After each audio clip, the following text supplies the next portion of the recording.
حضرت عبداللہ بن عمر رضی اللہ عنہ سے روایت ہے، انہوں نے کہا جب مسلمان مدینہ آئے تو وہ اکٹھے ہو جاتے اور نمازوں کے اوقات کا انتظار کرتے، کوئی اس کا اعلان نہیں کرتا تھا۔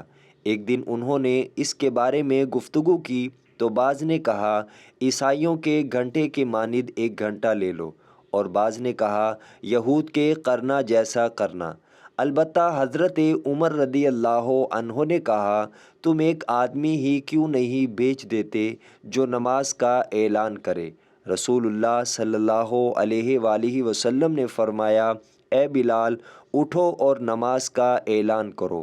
صحیح مسلم حدیث نمبر 837۔ حضرت عبداللہ بن عمر بن عاص رضی اللہ عنہ سے روایت ہے، وہ فرماتے ہیں کہ میں نے نبی اکرم صلی اللہ علیہ وآلہ وسلم کو فرماتے ہوئے سنا۔